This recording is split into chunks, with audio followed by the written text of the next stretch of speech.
Yes, sir. So now, homie, so you think, I went in at 14, I came out at 21. I had been locked up longer than any kid in the state of Texas at that time. The first 2 years I was rebellious, learning the gang shit. Once I got the gang shit and controlled the gang culture, I wouldn't say I had crash dummies. Big nigga like you come in fucking with me, I get you jumped on breakfast, lunch, and dinner. They have to ship you to another unit. Hell no. I ain't bullshit. So that's where I met a lot of other children. That's where I learned children suffered. I had no idea how many children went to bed hungry until I got in the boys' home. I had no idea kids were getting molested. And I used to wonder why my mom would say, son, have anybody ever touched y'all? No, mama, why you asking us that? Yeah. Because she was that kind of parent. It wasn't until I got into that boys' home and we started going to those group sessions and niggas have to do their life stories, their CPS files. See, because they're trying to understand children who kill people. Mm-hmm. So there was a big article by this lady by the name of Deborah Price, and I was in it. Jose Rodriguez was in it, and it was. And the name of the article was called "Children Who Kill with No Remorse," because you got to think, homie, Joe Biden and Hillary Clinton had just shocked the country with this super predator term. Yeah. So now they all of a sudden, nigga, man, homie. So America had never seen that before. So nigga, they want to know, and. Here I am, a kid that's been in a hospital, sheltered, coddled, loved. Nigga, I was the most fascinating one. Nigga, because when you look at my academic file, there's no way, nigga, my mama background, nigga, there's no way I was supposed to be in this. Yeah. There's no way. There's no way, homie. Nigga, they paid close attention to me. So I became an experiment, all of us did, homie. A lot of my niggas got transferred to prison. Spent 19, 20, 21, 22, 23, 24 from when they were babies. So I stayed in there longer. So I got to grow up in a perfect world. Y'all think I'm locked up. It's a perfect world.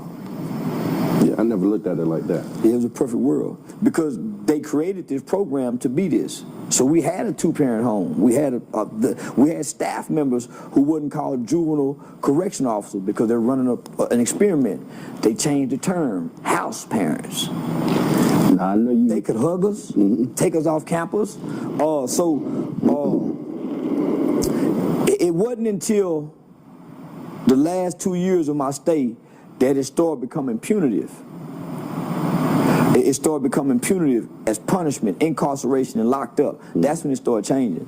But nigga, by then, nigga, I damn near had the keys to the gate. Were people having like little girlfriends and man, you can't put boys and girls nowhere, nigga. Man, you can't stop nature. Okay. If you got men and women working anywhere, nature arises. That's why yeah, that's why you can't have a 24-year-old college grad with a bachelor's degree or a master's degree teaching a 16-year-old motherfucker. Yeah, man, nature kicks in at some point in time. Mm-hmm. Yeah, you right. Yeah. Right. Don't let them like the same music. Shit, man, nature kicking in. Yeah, they got too much in common. Yeah. Let me ask you this. What day did you look yourself in the mirror and say, man, I made it?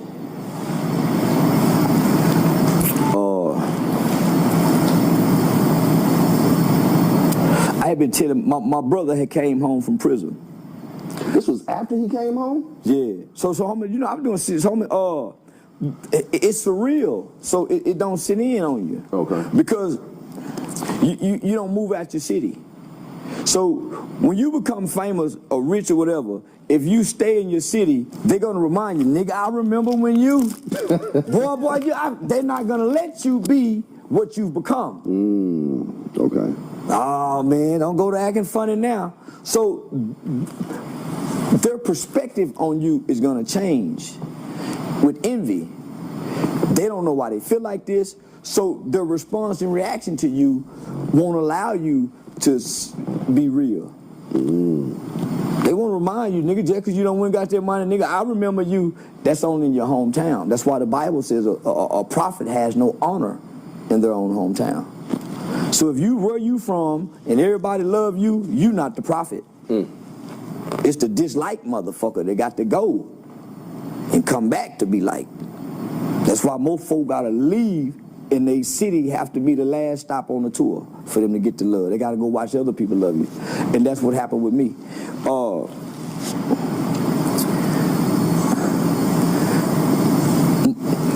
My mama, so I've been getting allowances, so I don't value money. I don't love it. I mean, shit to me, I get away. Because I don't know what it's like to go without anything. Mama, can I have? Mama, can you co-sign for me on this car? Mama, I'm $200 short on my rent. So that's always been a safety net for me, nigga. So I've been irresponsible, spoiled, I've done all my life. But so my mama saying, oh, that boy ain't making no money. If he is, he ain't saving none. Because she seeing the jewelry, seeing nigga in the strip club. That's the murmur she heard. Because my mama not online. So my brother come home, he kept saying, Mama, Blue will buy your car. The boy ain't got that. So, you know, because she know her baby. But she know her baby. She don't know the man. Okay. The man ain't in the house with mama, so she don't get to see what kind of man I am. Okay. She just hearing about the crazy shit online. She just know I'm a great dad. It's great dad. So, nigga, I told her one day, come on, mama. And nigga, I went and took my mama to Maserati, one of the Maserati dealerships. Let her pick the car she want. When this white finance manager came out and seen me, and his response to me and how my video impacts her, and we in this white folk big old dealership, my mother's face. Yeah, that's when she knew I made it. So I knew you don't know because it's in real time. Okay. If you're in the eye of the storm, you don't know what the storm look like. You gotta step out of it. No way for you to step out of it. So that's why many people fall and make mistakes and becoming overwhelmed by being famous. Nigga, man, when T.I. responded to me, I knew I made it. Nigga put me in a song. Okay. When Celebrity Store responded to me, that was the But nigga, they shadow banning me, they blocking me. So I ain't getting what you think you supposed to get. I'm scratching and fighting for it. Yeah, I'm popular, but nigga, I'm scratching and fighting for it. Okay. Nigga, when I went and got my mama that car, and then it went about everybody I know and love cars, all in months in 1 year. That's when I knew I made it. Then put mama in a new house. Yeah, that's when I knew I made it. Okay. So when I started taking care of everybody consistently for years and ain't went broke, that's when I knew I made it. Okay, bet. Now, when you first came out on World Star, I must admit, they had it listed like, oh, you know, dude. Nigga, you remember that? Yeah. That's the first viral video. Yeah. So I'm gonna be honest. I laughed like everybody else, like, cause how they had it. Yeah, man snitches on Harvey Street gangster Crips. Exactly. Yeah. And you don't know, you changed just the whole climate a lot. Within 2 days, they changed the title to community activist. Yeah. But so I'm looking at it like everybody else, laughing, looking at you. You know what I'm saying, snitching and everything. He's snitching on him, whatever.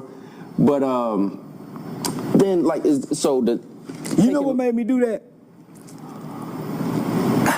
It was hard for me to understand a motherfucker that you can't see what they look like asking you, drop your location. I'm saying, man, what?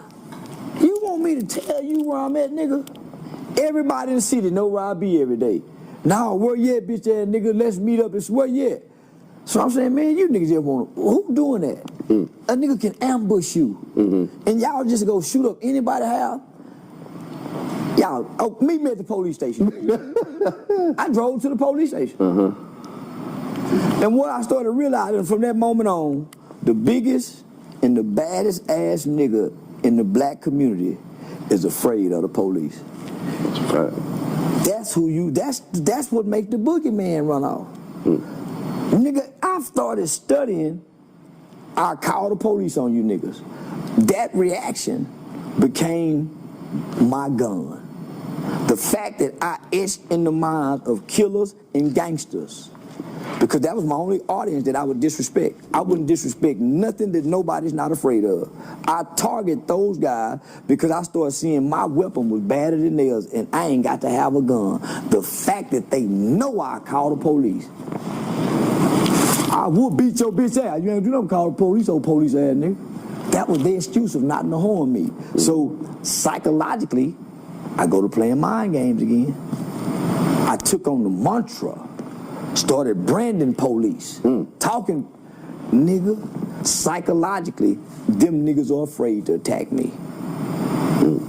I beat them with words. I done disrespected every gang leader, every dead homie, and they have not attempted one time to even hit me in the head. Throw a rock at me, spit at me, or nothing. And I've been all around the country. I've been everywhere where they told me not to go. I'll be honest, I've been scared for you a few times. I used to say, man, this dude Charleston must have the police. When they put my address online, that's what made me start buying all them guns. They were put online every day. I was terrified for 3 weeks. Then I realized, ain't nobody that foolish, and ain't nobody that mad.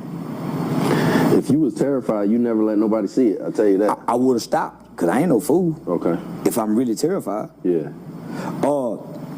I start believing I'm untouchable and I'm badder than these niggas. So I start saying I'm Michael Jackson bad, nigga. Because I start targeting bad niggas intentionally. I wait on whoever. What hurt me the most, I said F. Larry Hoover one time. But I waited after he denounced his GDs. Okay. He ain't the old man. Everybody turning on you niggas. But I had also realized that the drill niggas don't adhere to the literature no more. So it's easy to disrespect y'all niggas. But I've heard you speak highly of Larry Hoover. I do, many times. Because I stole the literature when I was about 17, and that's what transformed my mind. To fuck Monster Cody and the Crippin' Blood shit, start listening to Tupac, and now I can tap into the natural progression of brain development. I wasn't being misconstrued with the bullshit. Larry Hoover gave every nigga that was in prison and in jail from the 90s to the mid-2000s a revolutionized mind. It took a nigga from wanting to play gangster. Them not Italian niggas. It put a nigga on the path to becoming a man and a gentleman, and he called it growth and development. The Crippin' Blood nigga didn't have that. They didn't have no path to grow and develop. They was community something. They was bullshit. That's what they gave the dumb country boys. Okay. The Crippin' Blood have never been about community. That's what they come give the dumb country boys. It's always been about kill, kill, kill, take, bully, bully, bully. They ain't never been protecting shit. The very thing that they were protecting, it was victimizing. So Larry Hoover took me away from the Crippin' Blood gang banging mindset. Because once you get knowledge, it's hard to act like you don't know knowledge. And real knowledge truly transforms you. That's where understanding comes in. The more you understand the knowledge you get, as you live it, that's where wisdom is executed. So that's what but nigga, yeah. So that's why when I came out, I always had a different respect, because I saw what them niggas was doing compared to what we was doing.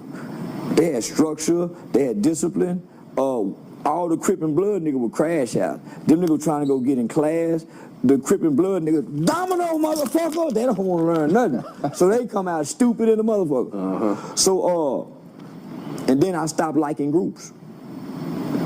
Nigga, when you become thirsty for knowledge, a group genre it disturbs your spirit. Group thinking, right? Yeah. I heard you talk about that before. Yeah. Two things that you just kind of brought up. I had a question. What's the closest you came to crashing out since you've been 21 years old, or say the last 4 years? Oh, when that nigga hit me in the head with that pistol at the barbershop. Yeah. Oh, you was about to I did. I caught 2 cases. Okay. Yeah, I did. Yeah. It was self-defense, too. It wasn't, because he retreated. Okay. So once. What made you break the laws that you kind of, not break the laws, but kind of the guidelines that you kind of implement to tell other people to follow? What made you kind of go against that? I was a victim of a crime. You want me to think logically and rationally after being victimized? The police say I was in fear of my life and say it was a gun and a nigga had a Hershey's candy bar. So this is a trained guy. So you want me to be attacked by gang members while I'm asleep and wake up and think logically? Yeah, that's why I beat the case. Yeah, you definitely beat it. Billy Carson, he says, knowledge makes a man unfit to be a slave. What you think about that?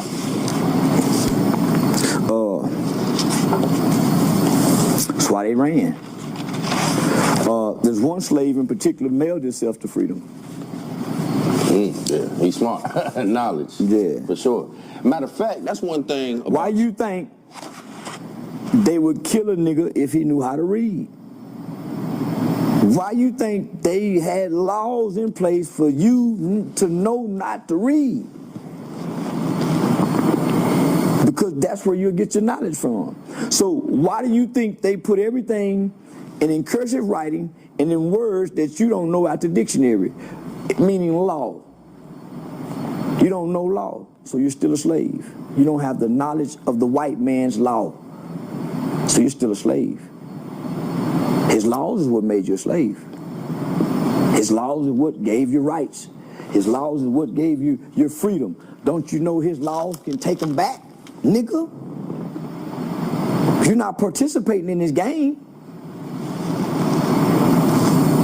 You see what they doing to the legal immigrants in ICE? They getting rid of all them niggas. Then they get back to putting y'all where y'all was when it was just y'all and them.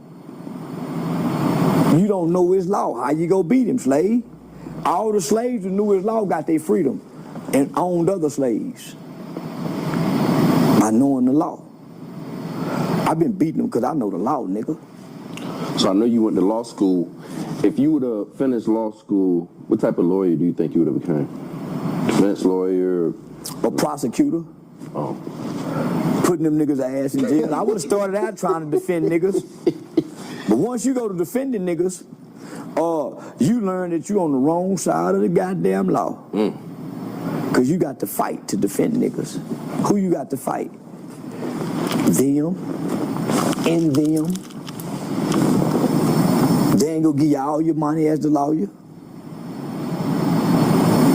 They gonna lie.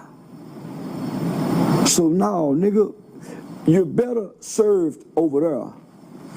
Name me one badass criminal black defense attorney lawyer after Johnny Cochran. Benjamin Crump, Lee Merritt, all them niggas talking on camera. We ain't seen them niggas in court on the field like Johnny. And Johnny didn't get a bunch of niggas. He went and got a bunch of Jews and led the pack because he knew the white man's law. Where another nigga like Johnny at? I would go be Johnny. But nigga, my people would go make me like Darden. Christopher Darden. He grew up with niggas. When you grew up with niggas, there's no way you can defend niggas. It's the suburban nigga like me who been playing with y'all, didn't grow up with y'all, want to come down here and defend y'all. I came down here to help y'all kids, nigga. I ain't from here. I didn't grow up down here. But I played down here, played with y'all. I became just like Christopher Darden. That's why I recommend jail now. You know how long I worked down there with our people? The schools, the prison, the churches. Why you think I'm over here hiding about locking niggas up, but I had a heart at one point in time?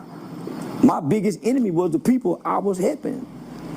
Same with Dr. King, same with Malcolm. You'll be a fool to try to help your people from the inside. Okay. You got to get from the outside.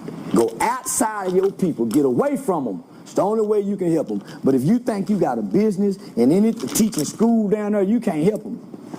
They don't want to be helped. This is a comfort zone. You better not take them out this comfort zone. They go make where you they go turn it. You better not.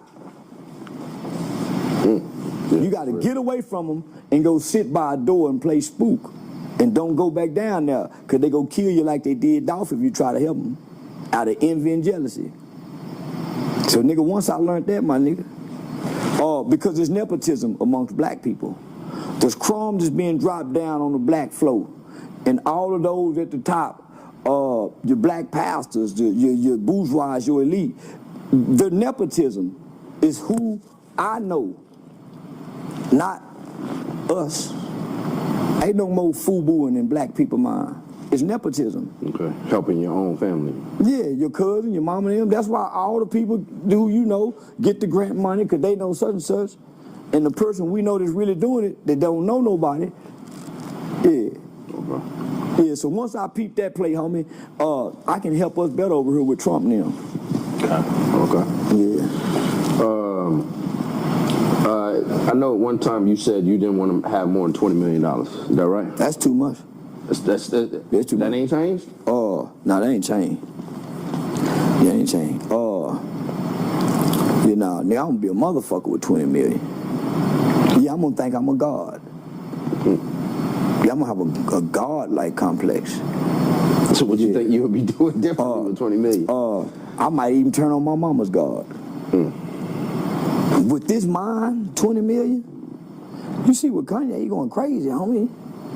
I can do what I want to do. Homie, you can't give me that kind of money with I got a God mind, nigga. You got one that was made in his likeness, one was made in his image. I ain't the one in his likeness. I'm the one in his image. So I can't be told what to do on the job. See, the thinking man said, let there be light. He needed a motherfucker to come work this ground. I ain't the man to work the ground, nigga. I'm the man say, let there be light. I spoke, and there was light. So, nigga, you give me 20 million with this kind of mindset and arrogance and bravado-ness, nigga, man, nigga, I'm gonna turn into a Charles Manson. You can't, man, nigga, I'm gonna corrupt. That's mine. I'm gonna corrupt. So I know my limits. When I'm at the club and I get buzzed, I quit drinking. I know what'll turn me bad. You better not give me 20 million. You better leave me around 5 and 10 at the most. And then if I get 10, I gotta get 3 to 5. Well, I gotta stay under 5 and under. So would you gonna spend it up if you got it? I don't know what this mind to think. I'm doing everything I want to do in life. I don't want to corrupt, nigga. That's what happened to Diddy. Homie, man, you ain't, man, no, nigga. You don't know what you like if you become God. Diddy became God. You have God, G-O-D, God of gods, Lord of lords. That's why the king says, yes, my Lord. Nigga, I'm a Lord. And I'm a mean motherfucker sometimes. And I want to be mean sometimes. And I'm a bully. And I'm a narcissist. Give me 20 million. I ain't gonna be good. I already know that. So I want to be good, homie. If some people want the money to be bad, I don't want all that money. I know what it's gonna do. Everybody who wants that money is bad, homie, in real life. You think Jay-Z good? Do you know what it takes to reach that high? You become God, nigga. Now, let me ask you this. So, since you had the same level of intelligence when you didn't have money, was there a decision that changed your life, or was it just the way it was written or luck? We did a reunion at Gideon State Home and School. So 54 of us went back to the same juvenile facility that we was locked up. So it's almost, 25 years later. A lot of the staff that worked there that had retired came back to news me. So it was real big. My mother helped fund that. Nigga, my mama gave me the money. We fed 300 some kids, 100 some staff. Nigga, I fed the whole facility, barbecued and all that. Nigga, when I got back home and the kids asked for something, I couldn't do it. So because I was feeling shame as a father and couldn't give my kids the things they wanted, I would come online and shame the things that people would buy that my kids want out of my hateful heart. Like most people do on, man, fuck them hoverboard, broke ass motherfucker. So that what made me really start attacking black celebrities. Because I'm down here working and I'm really hating the fact that, nigga, I'm down here and nigga, I can't get my kids. So I didn't want my heart to become hardened toward my own people. So I come cuss you motherfuckers out. Conditioning not to be hardened. Getting it out. Fuck you, fuck your dead ass homeboy. Cause y'all shot up that woman's house over there, y'all wasn't crying for her. Why we gotta cry for y'all rapping ass nigga mama? I just buried a 15-year-old kid, didn't now motherfucker cry for that. So you couldn't come show no compassion to any celebrity to me. And I'm boots on the ground, nigga. Better not come saying nothing to me about blood, and we just buried a blood baby, and nigga, didn't nobody have no money on the casket, but they got RIP t-shirts in it. Didn't nobody help pay for a motherfucking thing, but y'all got all this goddamn red at this. Come on, my nigga. You don't know what ain't influence. So I had a disdain. It wasn't hate. So I would get in the shower and say, God, please don't let my heart become hardened toward my own people. I just need the spirit. The spirit gives you everything, the confidence, the things to say. If you ask me to repeat half the shit I say, I can't repeat it. It ain't me. I ask for the spirit to talk to these people so I don't become hardened, God. Because what ended up happening when you starting to help your people and you helping them consistently for a long time, you develop a God-like complex. You start thinking you're a savior. Oh, I'm just trying, man, you can't help nobody, nigga.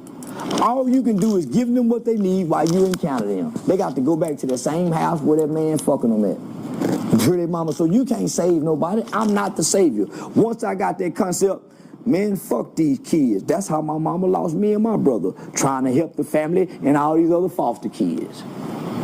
Because I gotta go without, mama. You gotta give them, so you gotta share it. So, now it became, my mama said charity starts in the home. So what the fuck I'm over here in Stop 6 helping for? I'm not from here. I didn't grow up in the project. Why am I over here helping these disadvantaged kids?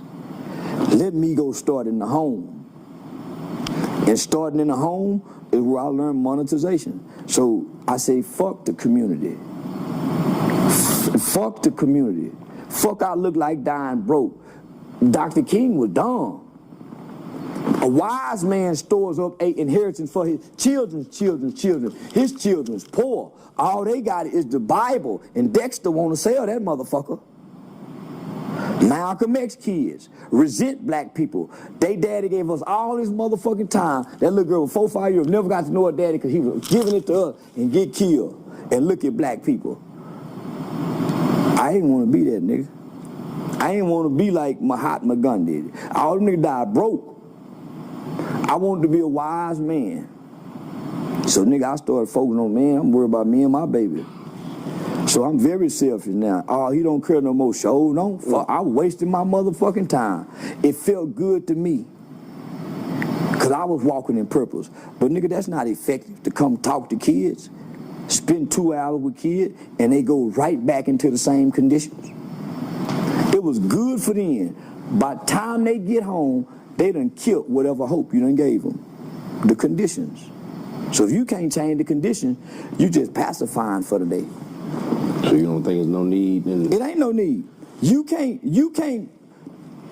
go fix their trauma.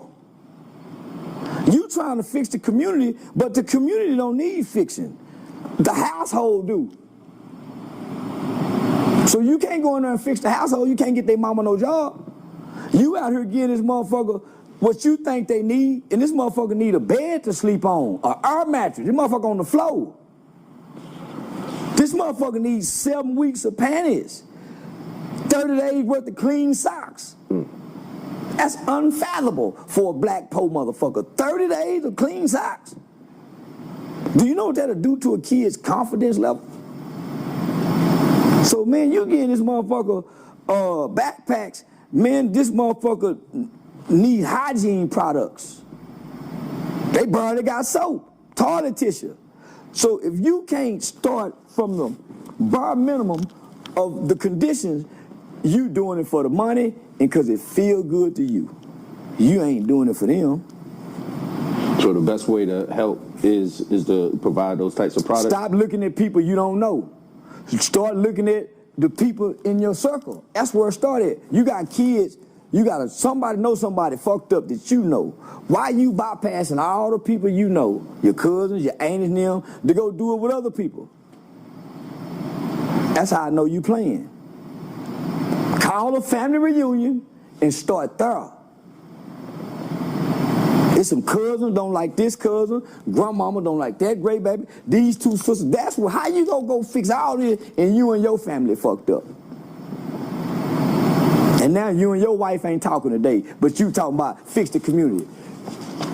Man, I think everybody playing. Yeah, I think everybody playing. So I got off that tip.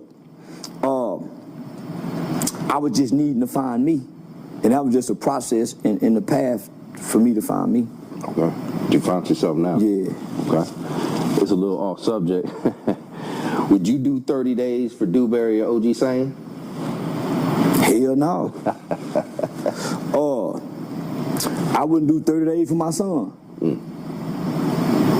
I used to smoke weed with my son when he was 13, 14 years old.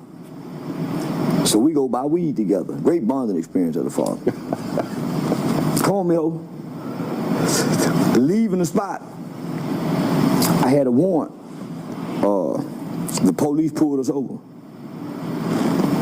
He said, Dad, what you want me to do with the weed?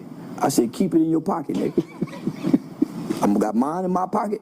You got yours in your pocket. Don't you want to smoke weed? He said, yeah. Didn't you buy the weed? He said, yeah. Then it's yours, nigga. It's called accountability. No, so you wouldn't say, son, let's give me. No. I ain't making my son weak. Okay. That's what my mama and them did. That's what mama do. And to make you weak, so you learn to run from your choices, your decisions. You learn to avoid accountability. You learn to be a weak, irresponsible motherfucker looking to blame somebody for what you done. I ain't want to be like most black men I knew. And I ain't want to raise that boy to be that. I learned that in the boys' home. Accountability. I learned that one of the best ways to get out of trouble with the white man and the white man's criminal court system is a good lawyer and accountability. Most niggas come in lack of accountability. Not guilty. Know he done wrong. And he want to get out scot-free. My mama wouldn't let us have that concept. You done wrong, son. You made the bed. You lie in it. It's gonna hurt. But it's gonna be something to learn in it. So I never looked to blame. I never looked, because I thought that would make, I done it. Tell on everybody. Myself and everybody, we done, we killed that white man, fuck that, man, be quiet, yeah, we did. I was that brutally honest. I get everybody ass whooping, me too. Yeah. I think cowards do that, and I never wanted to be a coward, based off what was taught about a coward.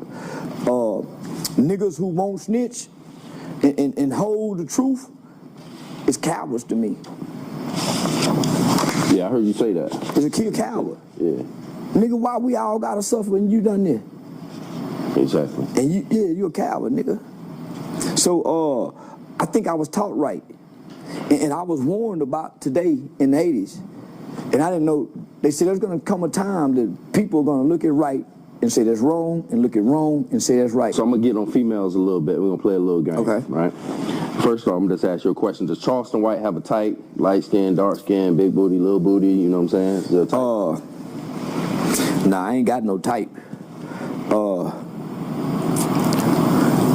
don't know what I like till I see her. So if some niggas, a big ass get them. I'm a pretty face nigga. But then there's some pretty faces that's ugly. Bitch she walking frowned up, smiling, body language. Femininity get me. A feminine woman get me, homie. That's a woman in her element, homie. So I'm attracted to women. So just put me around women. Good. Put me around women, homie. Bet. So let's play a little game, right? A game called Smash, Pass, or Head. All right? We're talking about chicks here. Jennifer Lopez. All three. No. We ain't passing. No, we ain't passing. We ain't passing. No, nigga, man, hell no. Nigga, shit, no. Cindy Crawford. We ain't passing. You ain't passing? Man, that's a dream white woman nigga love to have. Man, what? Man, yeah. Yes, sir. Yes, sir. Yeah, them nigga childhood fantasy white women. So Homie, so listen, I never really got into porn as kids. I used picture faces for masturbation in the boys' home. I didn't look at the porn pussy. I could go get the model face, just the face. Pretty eyes, pretty lips, structure. So that's why I was more turned on by love novels. Yeah, nigga, yeah, homie, so, nigga, I'm a mind person. So the ass and the titties, that'll get your attention, but it can't keep mine. They call it sapiosexual, I think, is people that get attracted by, you know. Words, conversation. Yeah. So if I'm having sex and a woman is quiet, I last all night long. If she start talking, oh, man, it's over. It's over. Yeah. It's over with. Okay. Yeah, no, the conversation is my, that's my thing. Okay. Yeah. So smash past ahead, Tyra Banks. Tyra Banks? I ain't a head nigga. Yeah, nigga, I didn't get head till I was grown. What? I've been getting pussy since elementary. What? Man, black girl didn't suck dick in the 80s and the 90s. Yeah, The hoes started sucking dick till after 9/11. Yeah, they was playing back. Yeah, because in 98 to 9/11 they was sucking pussy. So they just got back to sucking dick. And black ain't never been black women thing. Eating pussy ain't never been a black man's thing. Eating ass ain't never been a human thing. But you know, so we just done tapped into our other nature of the oppressor. We got the same habits, ways, and actions and traits of our oppressor. We're violent, we're hateful, we're overly sexually, we're like the drunk white boy in the cowboy movie, where every saloon he busts in, he cause trouble and want to fuck with the hoes and unruly. And then when you ask him to leave, become violent. I watched that in the cowboy movies. So everywhere the white man went, he was unruly, disrespectful, didn't know how to be a gentleman to the women. That's us today. That's how we act. Shit, I've been watching. I study us, homie. That's why I'm so good at talking to us. And can't nobody debate me about us. I've been studying us, nigga. I ain't been trying to get the money. Dr. Umar been trying to get the money talking about white people. I've been studying us. What female entertainer has the best body in person? All of them, nigga, every last one. I done seen fine in the motherfucker like you see them on TV. Okay. Nigga, you can't make me no one trick pony and I just say one. I done seen them all. So and you think, homie, you think one is fine, you see the other, you saying, damn. Man, I don't want to say her name, but man, when you see her in person, man, more like an angel. Damn, I want to know who that is, man. Who the angel, man? I tell Angel you, Reese? No. Okay. Basketball playing bitch ain't no angel. What celebrity have you met you feel is the most special, gifted, or pure-spirited? Lil Woody. Lil Woody? That nigga the purest nigga I done met in the last 30 years. I went to y'all's show and y'all did a great job. There was another guy up there that did. It's certain things that people do in front of other people, and then it's certain things that people do with just y'all when ain't nobody looking, where you see the real them. I ain't seen no inkling of nobody but what I done seen. You see what I'm saying? Niggas, yeah, nigga, I ain't seen nothing different. And I done tried to put him to the test where most of y'all would have failed. I seen you put him to the test too. Most of y'all would have failed with y'all God and y'all belief system. Yeah, most of y'all would have failed. So you can't tell me nothing about what I done seen. And the people I done met and seen and thought they had it turned out to be some of the most devilish motherfuckers in the world. So I stopped trying to observe who a person is and just watch what they do. Listen to what they say and watch what they do and see if it add up. So I stopped listening to what people say. I said, watch what they do. Yeah, for sure. Yeah. For sure. Patterns of behavior is everything. If you could picture your perfect life in 10 years, what would it be and what would you be doing?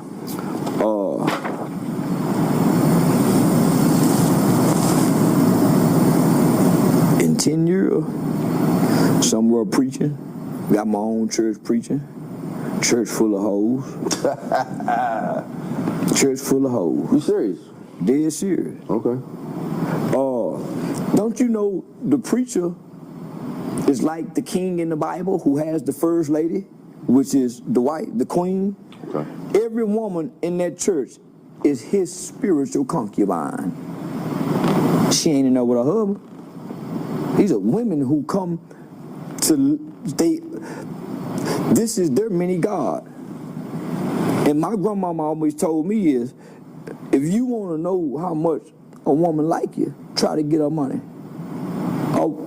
A woman's husband can't get the money like a preacher can. The admiration and the respect that she have for pastor, she don't have for a husband nor a father. Why wouldn't I want to step in pastor's shoes and get these nigga hoes? And I'm gonna fuck them. I'm just gonna fuck the willing, not the unwilling. I ain't gonna pray on the unwilling. Okay. I'm gonna pray on the one that's showing up with them no panties on, peeking with the, hey man, pastor, hallelujah, trying to get my attention. Them the one I'm gonna, but them one paying time, mind they business with them long dresses on, I ain't gonna bother them. So, with that's in 10 years or 5 years? In 5.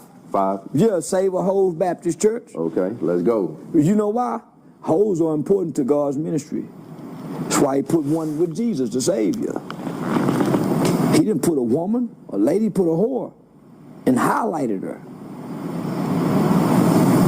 Nah, that's Wait till I start preaching out the Bible. Wait till I start preaching about the hoe. They got the hoe fucked up here. That's an angel. She almost like the Holy Spirit. What's the craziest thing a female has said to you in your DMs that almost got you to, jump out there and holler at her, go to her crib or fly out, but you decided not to? Sent me one of them videos with that phone set up with that motherfucking pussy squirting, sounding like them wet boots walking in the cafeteria with the water on the floor, making all kind of noise. Oh, Lord. Yeah, hell yeah. Yeah, you almost did something there? Yeah. Okay. When did you become a major influence on the culture, or when did you know you had the power to change it?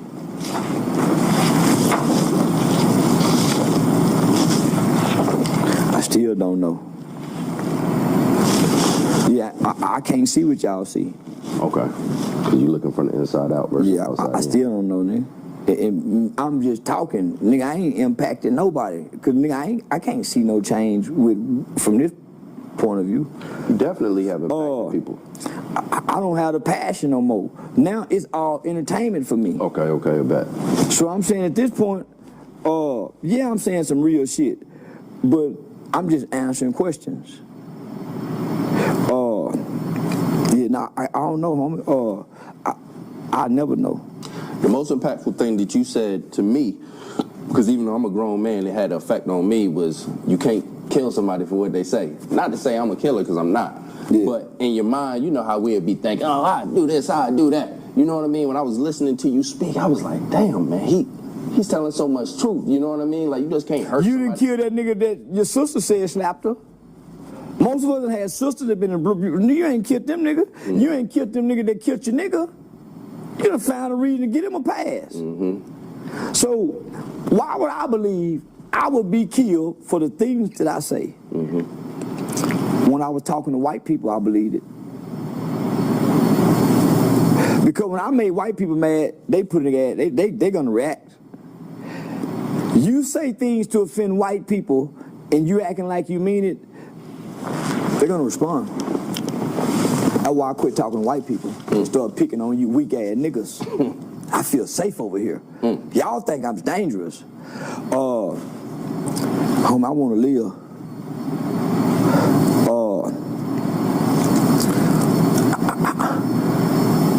The old nigga told me, he said, the most dangerous thing that a black man in America can do is for white people to know his name. They say white people know your name. Nigga,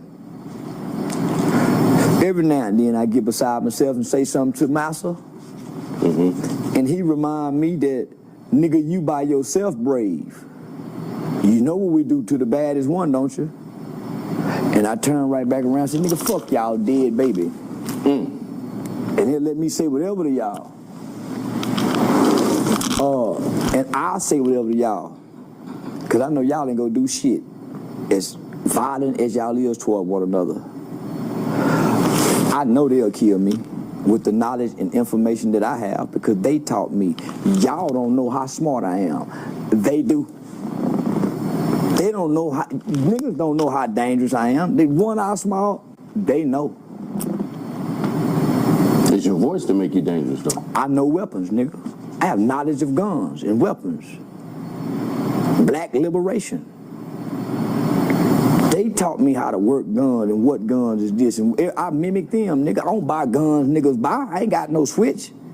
No, not buy guns that the white folks buy. I stock what they stock. I read what they read. They groomed me to go against y'all. I just flipped. When were you being groomed? I'm just curious. Since I was a kid. I didn't go to school with black people. Every nigga who don't go to school in the hood is groomed to be against y'all. Why you think your black celebrities don't send their kids to go to school with y'all? That's why it's a good black and a bad black. It's not like there's always been a good black and a bad black. Get the good blacks away from the bad blacks. That's why mamas move out the hood, nigga. That's why y'all mamas let y'all come in the house with the switches and hide y'all criminal activity. Bad black. That's why you know how to not talk to the police. Bad black. Are we back at it with Charleston White?